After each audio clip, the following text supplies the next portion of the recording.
ಈಗ ರಾಜ್ಯ ದೇಶ ವಿದೇಶ ಸಿನಿಮಾ ಕ್ರೀಡೆಗಳಿಗೆ ಸಂಬಂಧಪಟ್ಟಂತ ಒಂದೊಂದೇ ಸುದ್ದಿಗಳನ್ನು ನೋಡ್ತಾ ಹೋಗೋಣ. ಬಿಡದಿ ಟೌನ್ಶಿಪ್ ಯೋಜನೆ ವಿರುದ್ಧ ರೈತರ ಹೋರಾಟ ಮುಂದುವರೆದಿದ್ದು ರೈತ ಮಹಿಳೆಯರು ವಿಷದ ಬಾಟಲಿ ಹಿಡಿದು ಪ್ರತಿಭಟನೆ ನಡೆಸಿದರು. ಜೆಎಂಸಿ ತಂಡ ನಡೆಸ್ತಾ ಇದ್ದ ಸರ್ವೆ ಕಾರ್ಯಕ್ಕೆ ಅಡ್ಡಿಪಡಿಸಿ ಸರ್ಕಾರಿ ಅಧಿಕಾರಿಗಳ ಮೇಲೆ ಹಲ್ಲೆ ನಡೆಸಿದ ಆರೋಪದ ಅಡಿ 20ಕ್ಕೂ ಹೆಚ್ಚು ರೈತರ ವಿರುದ್ಧ ಬಿಡದಿ ಪೊಲೀಸ್ ಠಾಣೆಯಲ್ಲಿ ಎಫ್ಐಆರ್ ದಾಖಲಾಗಿದೆ. ಪರಿಸ್ಥಿತಿಯ ಗಂಭೀರತೆಯನ್ನು ಗಮನಿಸಿದ ಜಿಲ್ಲಾಡಳಿತ ಸದ್ಯಕ್ಕೆ ಸರ್ವೆ ಕಾರ್ಯವನ್ನು ತಾತ್ಕಾಲಿಕವಾಗಿ ಸ್ಥಗಿತಗೊಳಿಸಿದೆ. ಕಂದಾಯ ಇಲಾಖೆಯ ಅಧಿಕಾರಿಗಳು ನೀಡಿದ ದೂರಿನ ಮೇರೆಗೆ ಪೊಲೀಸರು ಪ್ರಕರಣ ದಾಖಲಿಸಿಕೊಂಡಿದ್ದು ಸರ್ಕಾರಿ ಕರ್ತವ್ಯಕ್ಕೆ ಅಡ್ಡಿಪಡಿಸಿದ ಹಾಗೂ ಅಧಿಕಾರಿಗಳ ವಿರುದ್ಧ ಅಥವಾ ಅಧಿಕಾರಿಗಳ ಮೇಲೆ ಹಲ್ಲೆ ನಡೆಸಿದ ಆರೋಪಗಳ ಅಡಿ ತನಿಖೆಯನ್ನು ಆರಂಭಿಸಿದ್ದಾರೆ.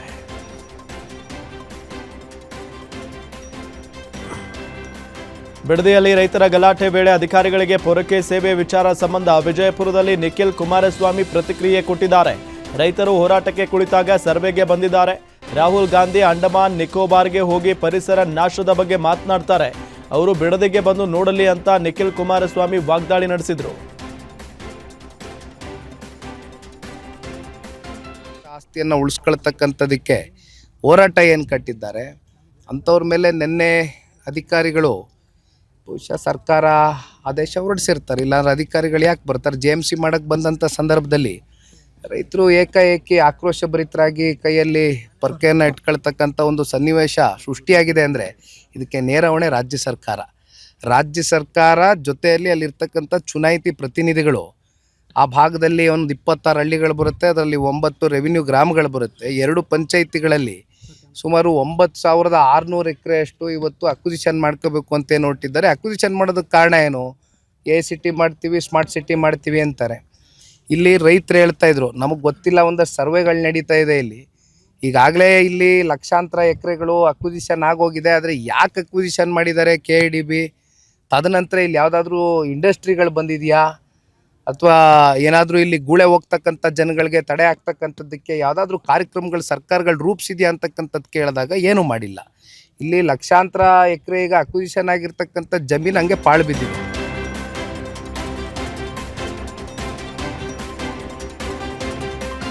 ಬಿಡದಿ ರೈತರ ವಿರುದ್ಧ ಕೇಸ್ ಹಾಕಿದ್ದಕ್ಕೆ ಕಲಬುರಗಿಯಲ್ಲಿ ಬಿಜೆಪಿ ರಾಜ್ಯಾಧ್ಯಕ್ಷ ವಿಜಯೇಂದ್ರ ಆಕ್ರೋಶ ವ್ಯಕ್ತಪಡಿಸಿದ್ದಾರೆ. ರೈತರ ಮೇಲೆ ಕೇಸ್ ದಾಖಲಿಸಿ ಬೆದರಿಸಿ ಹೆದರಿಸಿ ಬೀದಿಗೆ ತಂದು ಜಮೀನು ಕಸಿದುಕೊಳ್ಳುವ ಭ್ರಮೆಯಲ್ಲಿದ್ದಾರೆ. ಡಿಕೆ ಶಿವಕುಮಾರ್ ಸಿಎಂ ಆಗಿ ರೈತರ ಸಂಕಷ್ಟಕ್ಕೆ ಸ್ಪಂದಿಸಬೇಕು. ಸಿಎಂ ಟೌನ್ಶಿಪ್ನ ಬದಿಗಿಟ್ಟು ಉತ್ತರ ಕರ್ನಾಟಕದ ಅಭಿವೃದ್ಧಿ ಬಗ್ಗೆ ತಲೆ ಕೆಡಿಸಿಕೊಳ್ಳಲಿ. ಶಿವಪೂಜೆ ಮಾಡಿ ಲಿಂಗ ಕೈಯಲ್ಲಿ ಹಿಡಿದು ಕಪಟ ನಾಟಕ ಮಾಡುವುದನ್ನು ಬಿಡಿ.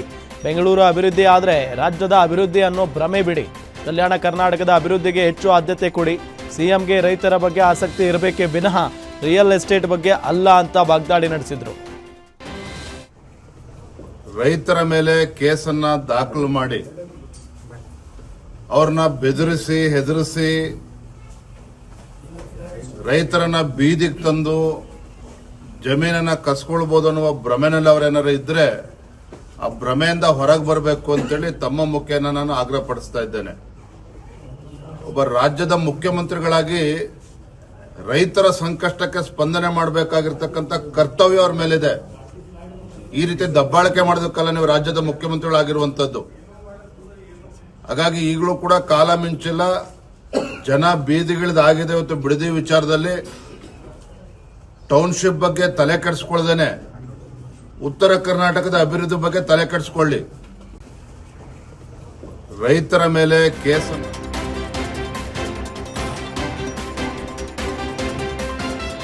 ಬಿಡದಿಯಲ್ಲಿ ರೈತರು ಹಾಗೂ ಅಧಿಕಾರಿಗಳ ನಡುವೆ ನಡೆದ ಸಂಘರ್ಷ ವಿಚಾರವಾಗಿ ಡಿಸಿಎಂ ಪರಮೇಶ್ವರ್ ಪ್ರತಿಕ್ರಿಯೆ ಕೊಟ್ಟಿದ್ದಾರೆ. ಅವರು ಶಾಂತಿಯುತವಾಗಿ ಪ್ರತಿಭಟನೆ ಮಾಡಿದ್ರೆ ನಾವು ಬೇಡ ಅಂತ ಹೇಳಲ್ಲ. ಆದರೆ ರಾಜಕೀಯ ಒತ್ತಡಕ್ಕೆ ಮಣಿದು ಈ ರೀತಿ ಮಾಡಿದ್ರೆ ಸರ್ಕಾರ ಕಾನೂನಾತ್ಮಕವಾಗಿ ಏನು ಕ್ರಮ ತೆಗೆದುಕೊಳ್ಳುತ್ತಾರೆ. ಯಾಕಂದ್ರೆ ನ್ಯಾಯಯುತವಾಗಿ ಹೋರಾಟ ಮಾಡಿದ್ರೆ ತಪ್ಪೇನಿಲ್ಲ ಅಂತ ಹೇಳಿದರು. ಈ ಪ್ರತಿಭಟನೆಗಳನ್ನ ಮಾಡಿದ್ರೆ ಸರ್ಕಾರ ಅದನ್ನ ಖಂಡಿತವಾಗಿ ಕಾನೂನಾತ್ಮಕವಾಗಿ ಏನು ಕ್ರಮ ತಗೊಳ್ತಾರೆ. ಯಾಕೆಂದ್ರೆ ಇದು ನ್ಯಾಯಯುತವಾಗಿ ಅವರು ಹೋರಾಟ ಮಾಡೋದ್ರಲ್ಲಿ ತಪ್ಪೇನಿಲ್ಲ. ಅವ್ರು ಹೇಳ್ಕೊಳ್ಳಿ. ನಾವು ಸರ್ಕಾರ ಹೇಳ್ತೀವಿ, ಹೌದು ನಮ್ಗೆ ಈ ರೀತಿ ಈ ಕಾರಣಕ್ಕೆ ಈ ಜಮೀನು ಬೇಕಾಗತ್ತೆ, ನಿಮಗೂ ಕೂಡ ಒಳ್ಳೇದ್ ಮಾಡ್ತೀವಿ ಅಂತ ಹೇಳುವಂತದ್ದನ್ನ ಸರ್ಕಾರ ಹೇಳುತ್ತೆ. ಆದ್ರೆ ಯಾರದೋ ಒಂದು ಒತ್ತಡಕ್ಕೆ ಮಣಿದು ರಾಜಕೀಯ ಕಾರಣಕ್ಕಾಗಿ ಈ ರೀತಿ ಎಲ್ಲ ಮಾಡಿದ್ರೆ ಕಾನೂನು ನೋಡಿ ಅವರು ಕಾನೂನು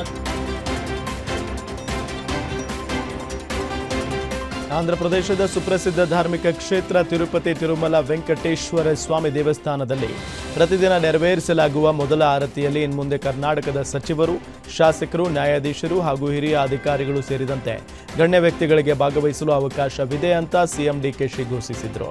ಇದೀಗ ಸಿಎಂ ಡಿಕೆ ಶಿವಕುಮಾರ್ಗೆ ಟಿಟಿಡಿ ಸದಸ್ಯ ಭಾನುಪ್ರಕಾಶ್ ರೆಡ್ಡಿ ತಿರುಗೇಟನ್ನ ಕೊಟ್ಟಿದ್ದು, ತಿಮ್ಮಪ್ಪನ ಮೊದಲ ಆರತಿ ಮೈಸೂರು ಮಹಾರಾಜರಿಗೆ ಮೀಸಲು, ಯದು ವಂಶದವರಿಗೆ ತಿರುಪತಿ ತಿಮ್ಮಪ್ಪ ಮನೆ ದೇವರು, ಮೊದಲ ಆರತಿ ಮೈಸೂರು ರಾಜವಂಶಸ್ಥರ ಗೌರವಾರ್ಥ, ರಾಜಕಾರಣಿಗಳಿಗೆ ಅಲ್ಲ. ಸಿಎಂ ಆಗಲಿ, ಶಾಸಕರಾಗಲಿ, ಸಚಿವರಾಗಲಿ ಮೊದಲ ಆರತಿ ಗೌರವ ಸಲ್ಲೋದಿಲ್ಲ. ಕರ್ನಾಟಕಕ್ಕೆ ಅವಕಾಶ ಕೊಟ್ಟರೆ ತಮಿಳುನಾಡು, ಕೇರಳದವರು ಕೇಳ್ತಾರೆ. ಈ ರೀತಿಯ ಪ್ರಸ್ತಾಪವನ್ನ ಟಿಟಿಡಿ ಸಭೆಯಲ್ಲಿ ರದ್ದು ಮಾಡಿ ನಿರ್ಣಯಿಸುತ್ತೇವೆ ಅಂತ ಸಿಎಂ ಡಿಕೆಶಿಗೆ ಟಾಂಗ್ ಕೊಟ್ಟಿದ್ದಾರೆ.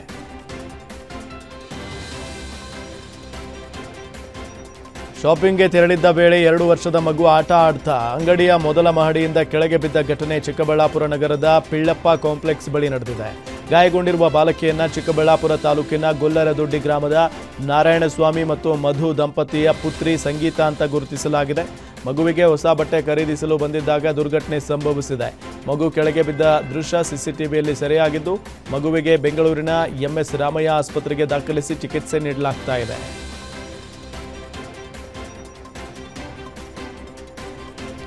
ಶಾಲೆ ಮಾಲೀಕತ್ವ ವಿಚಾರವಾಗಿ 2 ಗುಂಪುಗಳ ಮಧ್ಯೆ ಗಲಾಟೆಯಾಗಿರುವ ಘಟನೆ ಬೆಂಗಳೂರಿನ ಥಣಿಸಂದ್ರದ ನಾರಾಯಣಪುರದ ಸಾಮರ್ ಇಂಟರ್ ನ್ಯಾಷನಲ್ ಸ್ಕೂಲ್ನಲ್ಲಿ ನಡೆದಿದೆ. ಖಾಲಿದ್ ಮುಷ್ರಫ್ ಎಂಬುವವರಿಗೆ ಸೇರಿದ್ದ ಜಾಗದಲ್ಲಿ 5 ಎಕರೆ 9 ಗುಂಟೆ ಜಾಗದಲ್ಲಿ ಶಾಲೆ ನಿರ್ಮಿಸಲಾಗಿದೆ. ಕಳೆದ 40 ವರ್ಷಗಳಿಂದ ಸಾಮರ್ ಇಂಟರ್ ನ್ಯಾಷನಲ್ ಸ್ಕೂಲ್ ನಡೆಸಲಾಗ್ತಾ ಇದ್ದು, ಜಾಗ ಕಬಳಿಸಲು ಭೂಗಳ್ಳರು ನಕಲಿ ದಾಖಲೆ ಸೃಷ್ಟಿಸಿದ್ದಾರೆಂಬ ಆರೋಪ ಕೇಳಿಬಂದಿದೆ. ರಾತ್ರೋರಾತ್ರಿ ಪೊಲೀಸರ ಸಹಾಯದಿಂದ ಕಿಡಿಗೇಡಿಗಳು ದಾಂಧಲೆ ನಡೆಸಿದ್ದು, ಕಿಟಕಿ ಬಾಗಿಲುಗಳನ್ನು ಧ್ವಂಸಗೊಳಿಸಿ ಸಿಬ್ಬಂದಿ ಮೇಲೆ ಹಲ್ಲೆ ಮಾಡಿದ್ದಾರೆ. ವಿದ್ಯಾರ್ಥಿಗಳನ್ನು ಹೊರಹಾಕಲು ಕಾರದ ಪುಡಿ ಎರಚಿ ಹಲ್ಲೆ ಮಾಡಿದ್ದಾರೆ. ಈ ಸಂಬಂಧ ಕೊತ್ತನೂರು ಪೊಲೀಸ್ ಠಾಣೆಯಲ್ಲಿ ಪ್ರಕರಣ ದಾಖಲಾಗಿದೆ.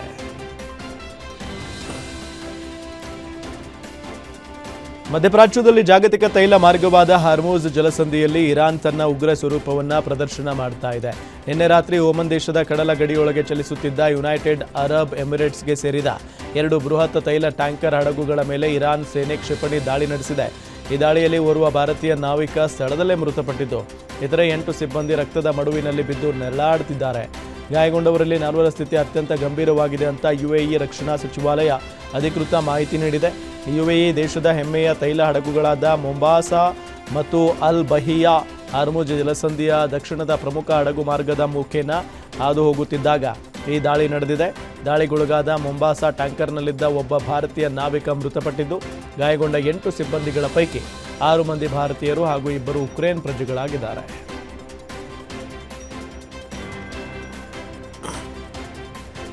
ಜಾಗತಿಕ ತೈಲ ಮಾರುಕಟ್ಟೆಯ ಜೀವನಾಡಿಯಾಗಿರುವ ಹಾರ್ಮುಜ್ ಜಲಸಂಧಿಯ ನಿಯಂತ್ರಣ ಮತ್ತು ಸುಂಕದ ವಿಚಾರವಾಗಿ ಅಮೆರಿಕ ಅಧ್ಯಕ್ಷ ಡೊನಾಲ್ಡ್ ಟ್ರಂಪ್ ಮತ್ತು ಇರಾನ್ ನಡುವೆ ತೀವ್ರ ಮಾತಿನ ಚಕಮಕಿ ನಡೆದಿದೆ. ಜಲಸಂಧಿಯ ಮುಖೇನ ಹಾದು ಹೋಗುವ ವಿಶ್ವದ ಎಲ್ಲಾ ವಾಣಿಜ್ಯ ಹಡಗುಗಳ ಸರಕುಗಳ ಮೇಲೆ ಬರೋಬ್ಬರಿ 20% ಸುರಕ್ಷತಾ ಶುಲ್ಕ ವಿಧಿಸುವ ಟ್ರಂಪ್ ಯೋಜನೆ ಬಗ್ಗೆ ಇರಾನ್ ಟೀಕೆ ಮಾಡಿದೆ. ಎಕ್ಸ್ನಲ್ಲಿ ಪೋಸ್ಟ್ ಮುಖೇನ ಪ್ರತಿಕ್ರಿಯಿಸಿರುವ ಇರಾನ್ ವಿದೇಶಾಂಗ ಸಚಿವ ಸಯ್ಯದ್ ಅರಗ್ಚಿ, ಅಮೆರಿಕ ಅಧ್ಯಕ್ಷರು ಹೇಳಿದ್ದು ಸರಿಯಾಗಿದೆ. ಜಲಸಂಧಿಯ ಕಾವಲುಗಾರರಿಗೆ ಶುಲ್ಕ ಸಿಗಬೇಕು, ಆದರೆ ಅಮೆರಿಕಕ್ಕೆ ಅಲ್ಲ. ಇರಾನ್ ಯಾವಾಗಲೂ ಈ ಜಲಸಂಧಿಯ ನಿಜವಾದ ರಕ್ಷಕ ಮತ್ತು ಶಾಶ್ವತ ಕಾವಲುಗಾರ. ಟ್ರಂಪ್ ಕೇಳ್ತಾ ಇರುವ 20% ಶುಲ್ಕ ತೀರಾ ಹೆಚ್ಚಾಯಿತು. ನಾವು ಇಷ್ಟು ಆಸೆ ಬುರುಕರಲ್ಲ, ನಾವು ನ್ಯಾಯಯುತವಾಗಿ ಸುಂಕ ವಸೂಲಿ ಮಾಡ್ತೇವೆ ಅಂತ ತಿರುಗೇಟು ಕೊಟ್ಟಿದ್ದಾರೆ.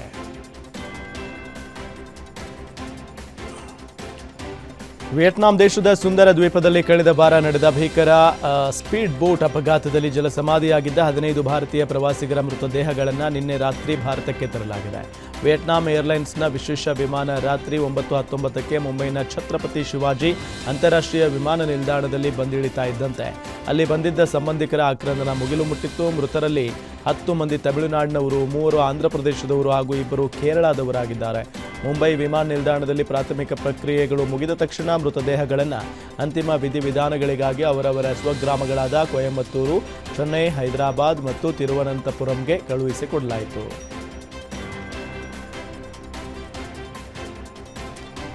ಅಯೋಧ್ಯೆ ಶ್ರೀರಾಮ ಮಂದಿರದ ದೇಣಿಗೆ ಹಣ ಕಳ್ಳತನ ಪ್ರಕರಣ ಇದೀಗ ಸುಪ್ರೀಂ ಕೋರ್ಟ್ ಮೆಟ್ಟಿಲೇರಿದೆ. ಪ್ರಕರಣದ ಸಿಬಿಐ ತನಿಖೆಗೆ ಕೋರಿ ಸಲ್ಲಿಕೆಯಾಗಿದ್ದ ಹಲವು ಅರ್ಜಿಗಳ ವಿಚಾರಣೆಯನ್ನ ಸುಪ್ರೀಂ ಕೋರ್ಟ್ ನಡೆಸಿದ್ದು, ಕೇಂದ್ರ ಸರ್ಕಾರ, ಉತ್ತರ ಪ್ರದೇಶ ಸರ್ಕಾರ ಹಾಗೂ ಶ್ರೀರಾಮ ಜನ್ಮಭೂಮಿ ತೀರ್ಥಕ್ಷೇತ್ರ ಟ್ರಸ್ಟ್ಗೆ ನೋಟಿಸ್ ಜಾರಿ ಮಾಡಿದೆ.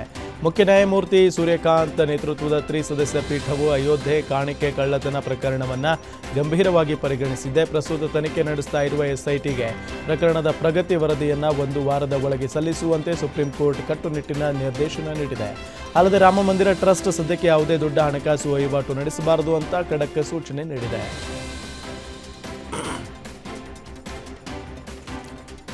ಶಾರ್ಟ್ ಸರ್ಕ್ಯೂಟ್ನಿಂದ ಸರ್ಕಾರಿ ಆಸ್ಪತ್ರೆಯಲ್ಲಿ ಬೆಂಕಿ ಕಾಣಿಸಿಕೊಂಡಿರುವ ಘಟನೆ ಆನೇಕಲ್ ಪೊಲೀಸ್ ಠಾಣಾ ವ್ಯಾಪ್ತಿಯಲ್ಲಿ ನಡೆದಿದೆ. ಮೊದಲನೇ ಮಹಡಿಯ ಆಪರೇಷನ್ ಥಿಯೇಟರ್ನಲ್ಲಿ ಬೆಂಕಿ ಕಾಣಿಸಿಕೊಂಡಿದ್ದು, ಅದೃಷ್ಟವಶಾತ್ ಆಪರೇಷನ್ ಥಿಯೇಟರ್ನಲ್ಲಿ ರೋಗಿಗಳು ಇರಲಿಲ್ಲ. ಇನ್ನು ಬೆಂಕಿ ಹೊತ್ತಿಕೊಳ್ತಾ ಇದ್ದಂತೆ ಸಿಬ್ಬಂದಿ ರೋಗಿಗಳನ್ನು ಕೆಳ ಮಹಡಿಗೆ ಶಿಫ್ಟ್ ಮಾಡಿದ್ದಾರೆ. ಘಟನಾ ಸ್ಥಳಕ್ಕೆ ಅಗ್ನಿಶಾಮಕ ಸಿಬ್ಬಂದಿ ದೌಡಾಯಿಸಿ ಬೆಂಕಿ ನಂದಿಸಿದ್ದು, ಆನೇಕಲ್ ಪೊಲೀಸ್ ಠಾಣೆಯಲ್ಲಿ ಪ್ರಕರಣ ದಾಖಲಾಗಿದೆ.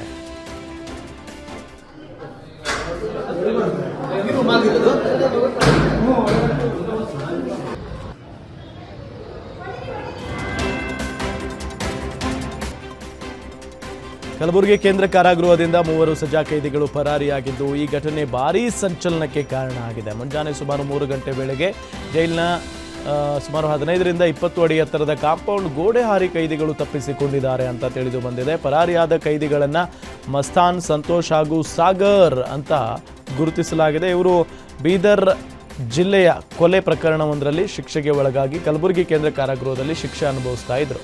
ಘಟನೆ ಸಂಬಂಧ ಫರತಾಬಾದ್ ಪೊಲೀಸ್ ಠಾಣೆಯಲ್ಲಿ ಪ್ರಕರಣ ದಾಖಲಾಗಿದ್ದು, ತನಿಖೆ ಮುಂದುವರೆದಿದೆ.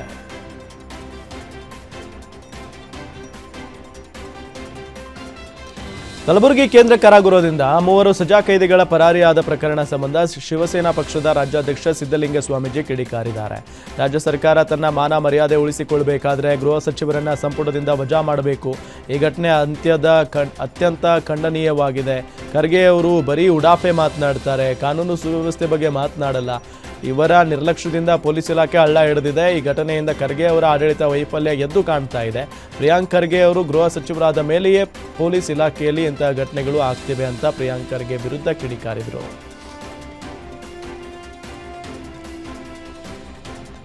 ಕ್ಷುಲ್ಲಕ ಕಾರಣಕ್ಕೆ ವ್ಯಕ್ತಿಯ ಮೇಲೆ ಚಾಕುವಿನಿಂದ ಹಲ್ಲೆ ಮಾಡಿರೋ ಘಟನೆ ಆನೇಕಲ್ ತಾಲೂಕಿನ ಕಮ್ಮಸಂದ್ರ ಕ್ರಾಸ್ ಬಳಿಯ ಕಿಂಗ್ಸ್ ಬಾರ್ ಮತ್ತು ರೆಸ್ಟೋರೆಂಟ್ನಲ್ಲಿ ನಡೆದಿದೆ. ಪಶ್ಚಿಮ ಬಂಗಾಳ ಮೂಲದ ಹಬೆಲ್ ಶೇಖ್ ಹಲ್ಲೆಗೊಳಗಾದ ವ್ಯಕ್ತಿ ರಮೇಶ್ ಅಲಿಯಾಸ್ ಸೈಕೋ ಗೂಳಿ ಎಂಬಾತ ಹಬೆಲ್ ಶೇಖ್ ಕತ್ತು ಸೀಳಿ ಎಸ್ಕೇಪ್ ಆಗಿದ್ದ. ಗಾಯಾಳು ಸ್ಥಿತಿ ಗಂಭೀರವಾಗಿದ್ದು ಆಸ್ಪತ್ರೆಯಲ್ಲಿ ಚಿಕಿತ್ಸೆ ನೀಡಲಾಗ್ತಿದೆ. ಸದ್ಯ ಆರೋಪಿ ರಮೇಶ್ನನ್ನ ಪೊಲೀಸರು ವಶಕ್ಕೆ ಪಡೆದಿದ್ದು, ಆನೇಕಲ್ ಪೊಲೀಸ್ ಠಾಣೆಯಲ್ಲಿ ಪ್ರಕರಣ ದಾಖಲಾಗಿದೆ.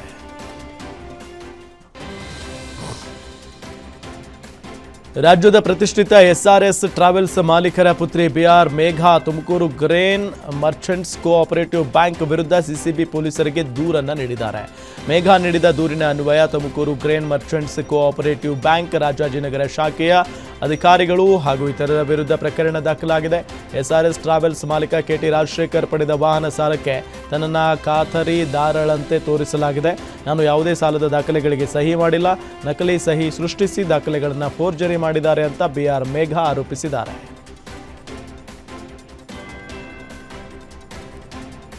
ಅಪಾರ್ಟ್ಮೆಂಟ್ ನಿರ್ವಹಣೆ ಮತ್ತು ಮಾಲೀಕತ್ವಕ್ಕೆ ಸಂಬಂಧಪಟ್ಟಂತೆ ಹೊಸ ಸುಧಾರಿತ ಕಾನೂನನ್ನು ಜಾರಿಗೆ ತರಲು ರಾಜ್ಯ ಸರ್ಕಾರ ಚಿಂತನೆ ನಡೆಸಿದೆ.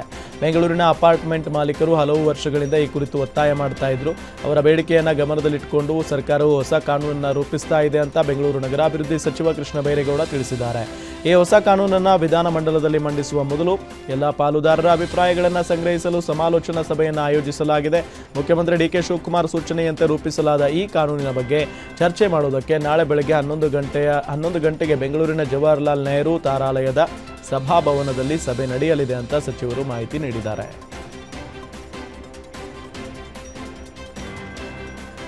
ಮೈಸೂರು ಜಿಲ್ಲೆಯ ಹುಣಸೂರು ಕ್ಷೇತ್ರದ ಜೆಡಿಎಸ್ ಶಾಸಕ ಹರೀಶ್ ಗೌಡ ಪತ್ನಿ ವರ್ಷಾ ಗೌಡಗೆ ಸಾಮಾಜಿಕ ಜಾಲತಾಣದಲ್ಲಿ ಕೆಟ್ಟದಾಗಿ ಕಮೆಂಟ್ ಹಾಕಿದ್ದ ಪ್ರಕರಣಕ್ಕೆ ಟ್ವಿಸ್ಟ್ ಸಿಕ್ಕಿದೆ. ಕೆಟ್ಟದಾಗಿ ಕಮೆಂಟ್ ಮಾಡಿದ್ದ ಆರೋಪಿಯನ್ನು ಪೊಲೀಸರು ಕಡೆಗೂ ಪತ್ತೆ ಹಚ್ಚಿದ್ದಾರೆ. ಆಘಾತಕಾರಿ ವಿಚಾರ ಅಂದರೆ ಕೆಟ್ಟದಾಗಿ ಕಮೆಂಟ್ ಮಾಡಿದ್ದು ಜಿಟಿ ದೇವೇಗೌಡರ ಹಿರಿಯ ಅಳಿಯ ಅನ್ನೋದು ಬಯಲಾಗಿದೆ. ಆರೋಪಿಯನ್ನು ಜಿಟಿ ದೇವೇಗೌಡರ ಹಿರಿಯ ಅಳಿಯ ವಿಶ್ವೇಶ್ವರಯ್ಯ ಬಿನ್ ಮುದ್ದಯ್ಯ ಅಂತ ಗುರುತಿಸಲಾಗಿದೆ. ವರಸೆಯಲ್ಲಿ ಶಾಸಕ ಹರೀಶ್ ಗೌಡ ಭಾವನಾಗಿರುವ ವಿಶ್ವೇಶ್ವರಯ್ಯ ವರ್ಷಾಗೌಡಗೆ ಕೆಟ್ಟದಾಗಿ ಕಮೆಂಟ್ ಮಾಡಿದ. ಕೆಟ್ಟ ಕಮೆಂಟ್ ಕುರಿತು ವರ್ಷಾಗೌಡ ದೂರು ನೀಡಿದ್ರು. ಈ ದೂರು ಆಧರಿಸಿ ಎಫ್ಐಆರ್ ದಾಖಲಿಸಿದ್ದ ಪೊಲೀಸರು ತನಿಖೆ ಕೈಗೊಂಡಿದ್ರು. ಪೊಲೀಸರ ತನಿಖೆ ವೇಳೆ ವಿಶ್ವೇಶ್ವರಯ್ಯ ಆರೋಪಿ ಎಂಬುದು ಬೆಳಕಿಗೆ ಬಂದಿದೆ. ಸದ್ಯ ಆರೋಪಿ ಪತ್ತೆಗಾಗಿ ಪೊಲೀಸರು ಬಲೆ ಬೀಸಿದ್ದಾರೆ.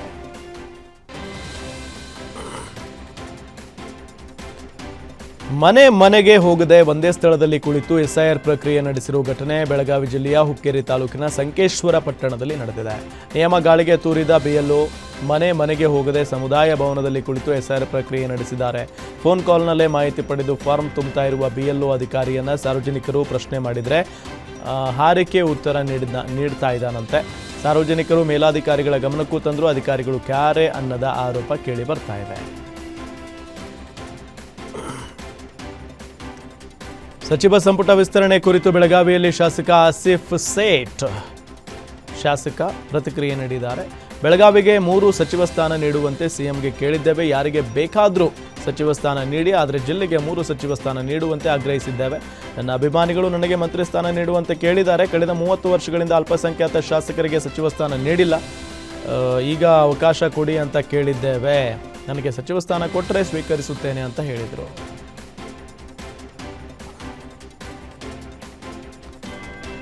ಎಲೆಕ್ಟ್ರಾನಿಕ್ ಸಿಟಿ ವಿಭಾಗದ ಡಿಸಿಪಿ ಐಪಿಎಸ್ ಅಧಿಕಾರಿ ಎಂ ನಾರಾಯಣ ಅವರ ಹೆಸರಿನಲ್ಲಿ ನಕಲಿ ಫೇಸ್ಬುಕ್ ಖಾತೆ ತೆರೆದು ಕಿಡಿಗೇಡಿಗಳು ಜನರಿಗೆ ವಂಚಿಸಿರುವ ಪ್ರಕರಣ ಬೆಳಕಿಗೆ ಬಂದಿದೆ. ನಕಲಿ ಫೇಸ್ಬುಕ್ ಖಾತೆ ತೆರೆದು ಕಡಿಮೆ ಬೆಲೆಗೆ ಗೃಹೋಪಯೋಗಿ ವಸ್ತುಗಳನ್ನು ಮಾರಾಟ ಮಾಡುವುದಾಗಿ ಸಾರ್ವಜನಿಕರಿಂದ ಹಣ ಪಡೆದು ವಂಚಿಸಿದ್ದಾರೆ. ಕಡಿಮೆ ಬೆಲೆಗೆ ಫ್ರಿಡ್ಜ್, ವಾಷಿಂಗ್ ಮಷೀನ್ ಸೇರಿದಂತೆ ಗೃಹೋಪಯೋಗಿ ವಸ್ತುಗಳು ದೊರೆಯುತ್ತದೆ ಅಂತ ಕಿಡಿಗೇಡಿಗಳು ಸಾಮಾಜಿಕ ಜಾಲತಾಣದಲ್ಲಿ ಪೋಸ್ಟ್ ಮಾಡಿದ್ದು, ಖರೀದಿ ಮಾಡಲು ಮುಂದಾದ ಜನರಿಂದ ಯುಪಿಐ ಮುಖೇನ ಹಣ ತೆಗೆದುಕೊಂಡು ವಂಚನೆ ಮಾಡಿದ್ದಾರೆ. ವಿಚಾರ ತಿಳಿದು ಸ್ವತಃ ಅಧಿಕಾರಿಯೇ ಪ್ರಕರಣದ ಬಗ್ಗೆ ವಿಡಿಯೋ ಮಾಡಿ ಸಾರ್ವಜನಿಕರ ಗಮನಕ್ಕೆ ತಂದಿದ್ದು, ಈ ಸಂಬಂಧ ಹೆಬ್ಬಗೋಡಿ ಪೊಲೀಸ್ ಠಾಣೆಯಲ್ಲಿ ಎಫ್ಐಆರ್ ದಾಖಲಾಗಿದೆ.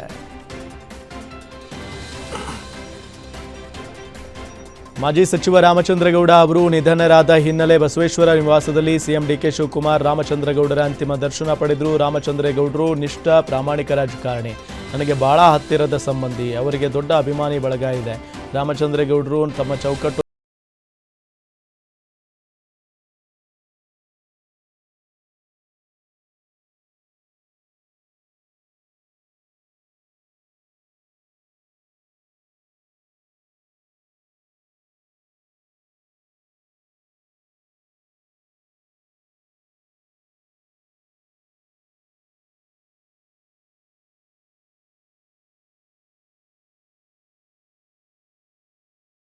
ಪ್ರಾಮಾಣಿಕ ರಾಜಕಾರಣಿ,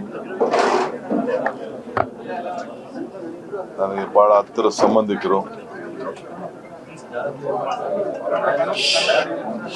ಒಬ್ಬ ಕಾರ್ಪೊರೇಟರ್ ಆಗಿ ಬೆಂಗಳೂರು ನಗರದಲ್ಲಿ ಒಂದು ಸಣ್ಣ ಪ್ರತಿಯೊಬ್ಬ ಸಣ್ಣ ನಾಗರಿಕನು ಕೂಡ ಗೌರವ ಕೊಟ್ಟು ಅವರ ಜೊತೆ ಬೆಳೆದು ಅವರ ಕಷ್ಟ ಸುಖಗಳನ್ನ ಅರಿತು ಸೇವೆಯನ್ನ ಮಾಡ್ಕೊಂಡು ಬಂದಂಥವ್ರು.